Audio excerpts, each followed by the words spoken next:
بخاری شریف دی حدیث پاک ہے، اللہ پاک فرمیندے حدیث قدسی ہے، من عادا لی ولیا فقد آذنتہ بالحرب، یعنی جرا میرے کہیں ولی دنال کہیں دوست دنال دشمنی کرے میں ان کو اعلان جنگ دینا۔ اللہ اکبر، غور فرماؤ کہ جہن اللہ پاک اعلان جنگ فرماوے ان دا حشر تھی سے کیا دے، ان دا انجام کیا تھی دے، ذرا سنو۔ ابو خصیب نامی ایک شخص وہ کفن تقسیم کریں دہا، جبرے کو خبر ملتی کہ فلانے جاتے کوئی بندہ فوت تھی گئے، ان دے گھر والے کفن مول گھنن کی طاقت نہیں رکھیں دے، پیسے پا اتنے کہیں نہیں ان کنے، وہ بندہ وہ روایت ان کو کفن دیں دہا، کفن دا انتظام کریں دہا۔ ایک نہیں انہیں ایک بندہ آیا تے آتے کہ فلانے جاتے میت تھی گئے، ابو خصیب فوراً ہوں بندے کو نال کی تھے کہ میت علی دے گھر پوچھ گئے۔ ابو خصیب جبرے آدھے کہ میں ڈٹھے کہ لوگ اتھا جمائیں، درمیانے میت پیے پیڑ دے ہوتے ہوں دے سیلے رکھیے، لوگیں مرانا نے وجہ تعریفاں کی تھے تے انہیں نیک عمال دے متعلق دسائنے بڑا نیک بندہ ہا، بڑا پرہیزگار بندہ ہا، میں آکے ملائے کو غسل کیوں نوے دے دے، آدھے نسائنے کفن کہنی، فرمائے میں فوراً اپنے ساتھی کو کفن کھنان واسطے بھیجیں تے ایک شخص کو قبر دی تیاری واسطے لاری تم کے قبر کھٹو تے اہل خانہ کو آکے مندے گھر لے کو پانی تساں کوئی گرم کرو، میت کو پانی جرا غسل جرا ہے نیم گرم پانی نہ دینا چاہیے، کوسا پانی جی کو آ دینے ہلکا یہ گرم، اے پانی گرم کرنے واسطے آکے تے میں میت دے کولوں بہ گیا، اساں جڑ بیٹھے سے چھے تے اچانک جڑا ہے مردہ انہیں ہلن پہ گئے،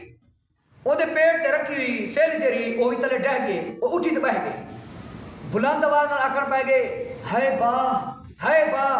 میں آکھم لا الہ الا اللہ پڑھ، مردہ آدھے میں کوئی نہ کوئی فائدہ نہ تھی سے، اللہ پاک کوفہ دے رہن لے پڈھے تے لعنت فرماوے ہوں میں کسی دے رستے کنے بھٹکائے، ہوئی دے آکھن دی وجہ تے ہوئی دے آکھن تے میں سیدنا صدیق اکبر تے حضرت عمر کو گل لینا علمان والحفیظ۔ ایک روایت کے اندر یہ بھی ہے کہ او شخص جو ہے اکڑ پہ گئے میں کو باہ دے گھنتے گئے، میرا ٹھکانہ میں کو دکھایا گئے بلا کیا گئے، ہون واپسی وان لوگے کو اپنا ٹھکانہ دسا، یعنی حضرت ابو بکر تے حضرت عمر کو گالی دیون دی وجہ کرنے جہرتے کو عذاب تھی سے ایک عذاب دکھاتے ہیں کو واپسی بھیجا گئے تاکہ تو واپسی وان لوگے کو دسا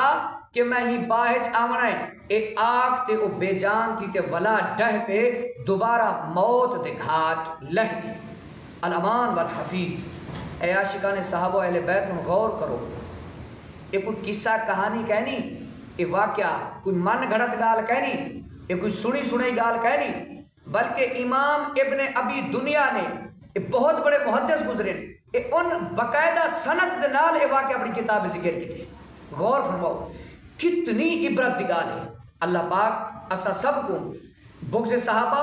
تے بغض اہل بیت کے محفوظ فرماوے۔ الحمدللہ اسا عاشقان صحابہ اہل بیت کو تمام صحابہ تے تمام اہل بیت اے جرین اسے دے سرے دے تاجن اسے دے دلیں دا سکون ہے۔ اللہ پاک ہی ایمانی محبت اسے کو ہمیش کی عطا فرماوے، کاش ہی محبت دے نال اسے دا جیونا ہوئے ہی مرنا تے ہی محبت دے نال اسے کو قبر لہنا